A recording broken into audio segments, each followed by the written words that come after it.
Hello, I'm back. I know it's been a while, so I figured I'd jump on here, post a video.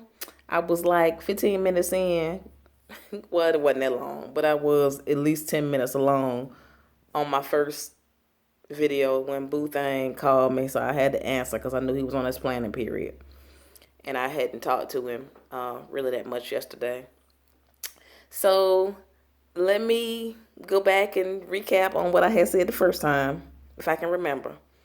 Um, I A lot has happened, has transpired since the last time I jumped on here. I think last time I jumped on here, I was telling y'all about my job and everything that was going on with that.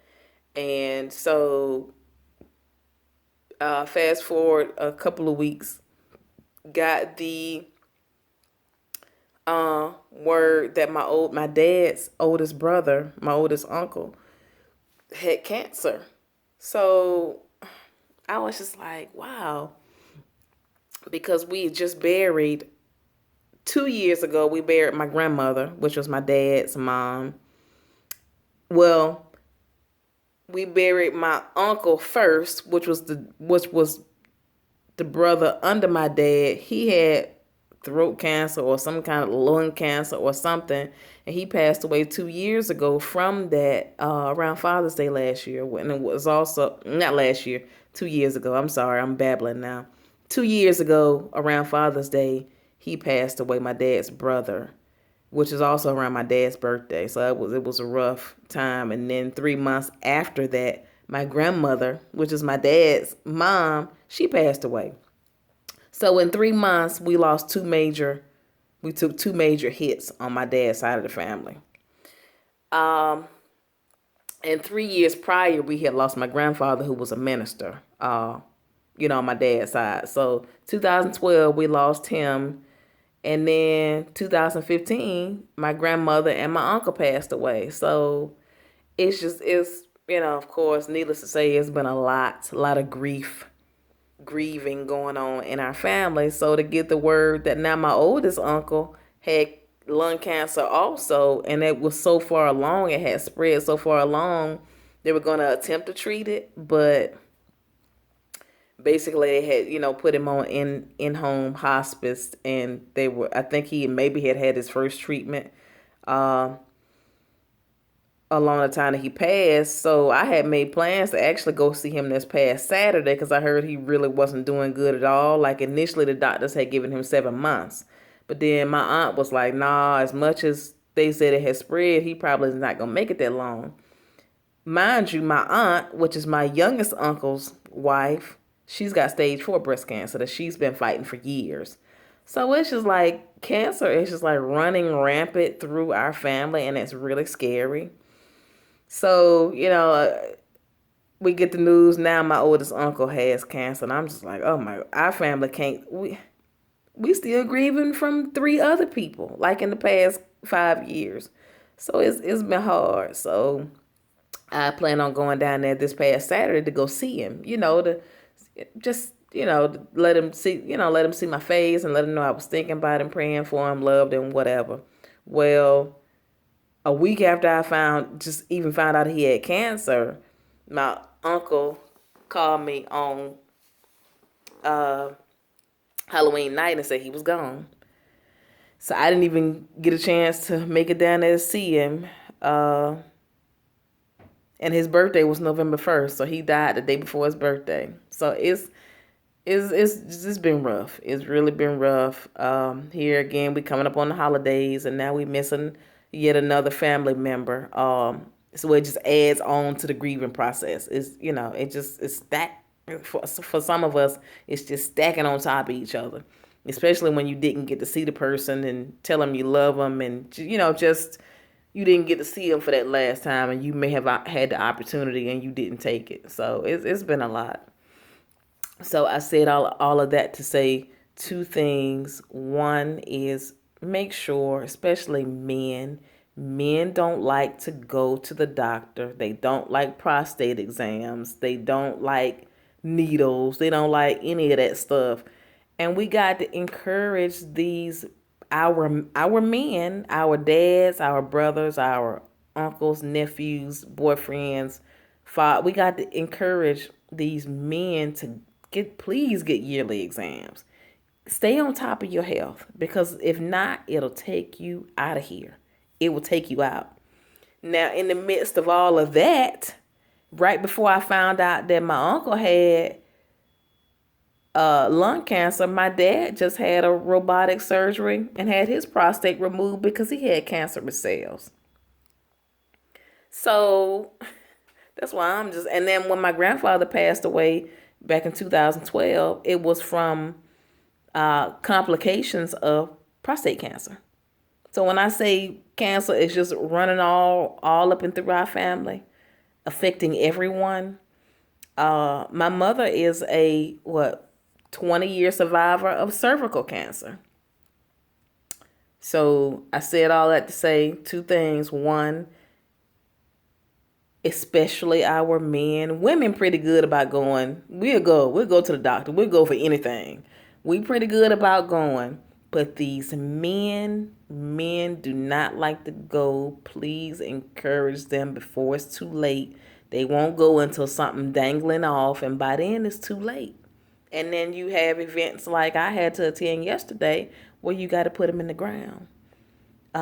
When it could have been prevented, or, their life could have been prolonged, So please, let's encourage our men to be more conscientious of their health. And two, I seen family members that I had never met before yesterday. Some of my cousins' children, because that was their grandfather. They came down from Cleveland, Ohio. And they're grown, and I had never met them before.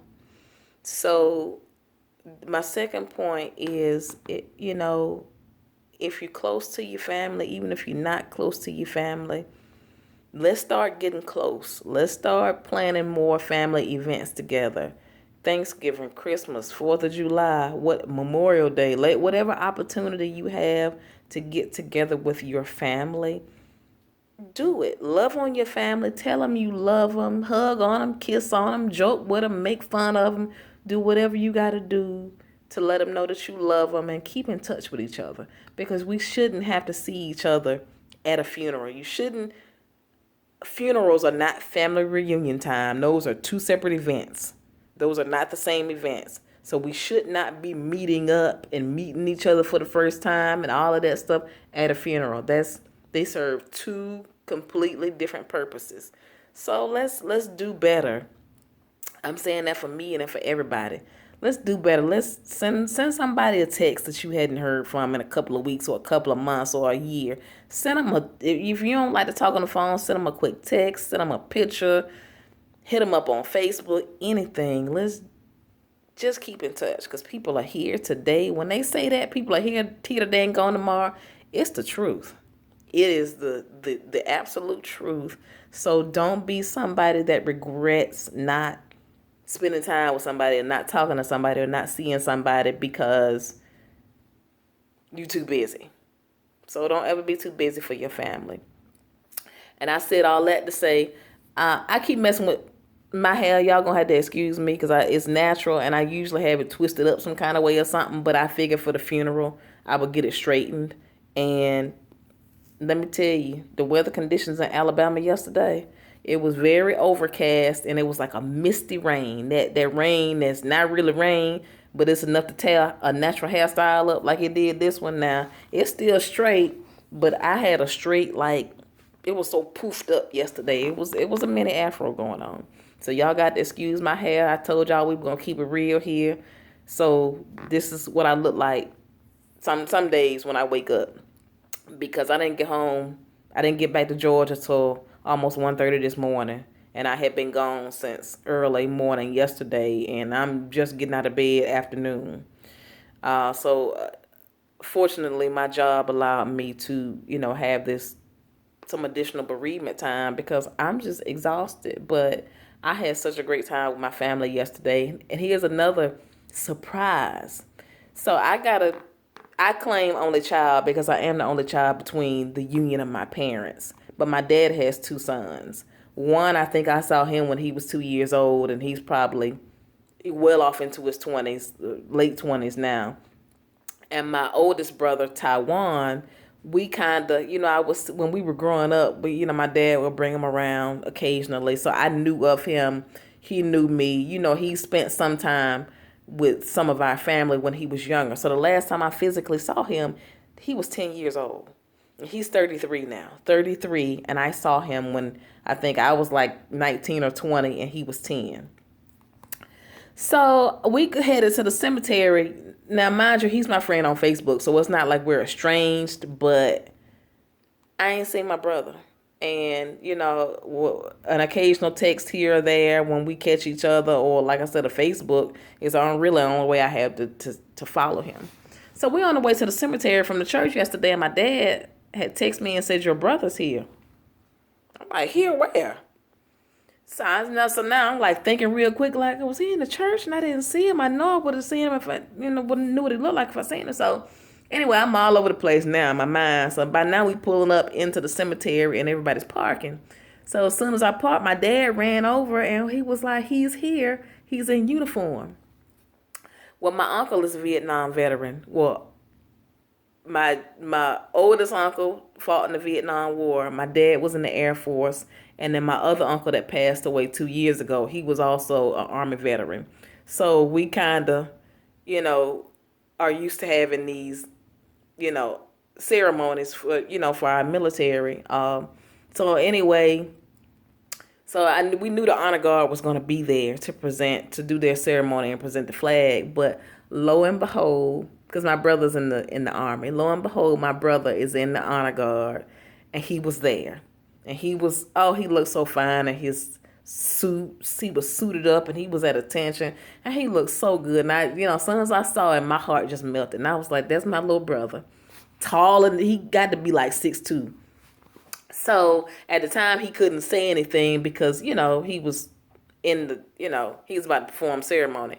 So I'm taking pictures and everything, and I was just so happy to see like that in that moment, a somber occasion turned into really a celebration because he is my brother I hadn't seen in years, 20 years. So after all of that was over, of course, I ran and, gave him a hug and we talked and caught up, and he met family members that he had never met before because he knew some of us. He knew like the immediate family, but like some of my other cousins and aunts and things like that, he had never met before. So he had an opportunity to, see some family he ain't never seen before. Some people didn't even know my dad had a son. So it was beautiful. I mean, when I tell you, it's like my uncle, in a sense, really brought our family even closer together because nobody knew that my brother was going to be there. My brother didn't even know he was going to be there when he got the assignment. He saw that he was going to Sylacauga. And it's like, okay, well, I got family in Sylacauga. And then he saw my uncle's name. He said, okay, well, I think that's my uncle. Well, I know because, he knew he was a Hudson. So he was like, So he says, as him and the other guy were driving past the church, he remembered the church that my granddaddy used to pastor, when he was a little boy. So he said, I rode past the church. He said, the church looked familiar. And we got to the scene. He said, everything started to look familiar. And he said, then he's, tried to call my dad and tell him that he thought he was there. But we were in the church. We were actually in the church having a, funeral. And my dad didn't answer.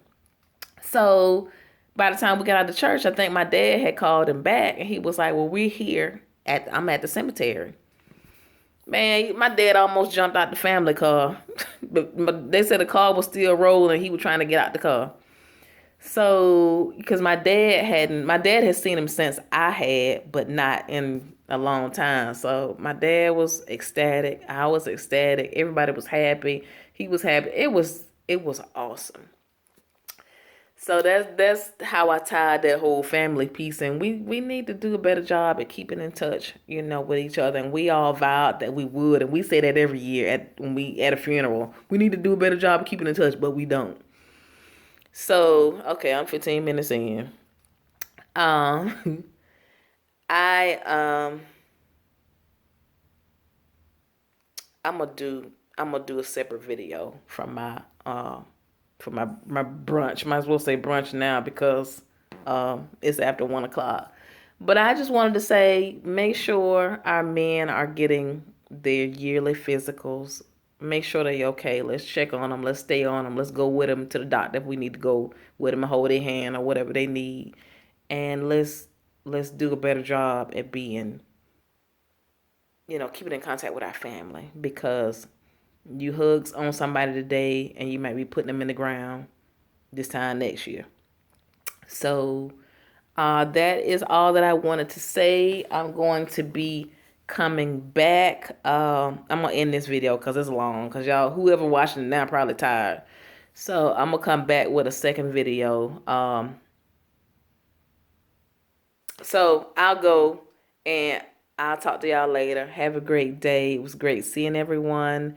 I'll go like the page, share it, subscribe to it, leave comments, do whatever. Even if it's just to tell me you enjoy listening to my ranting and raving and whatever. Please do so. All right, I'm out. I'll see you in a few minutes. I'm making another video. So bye-bye.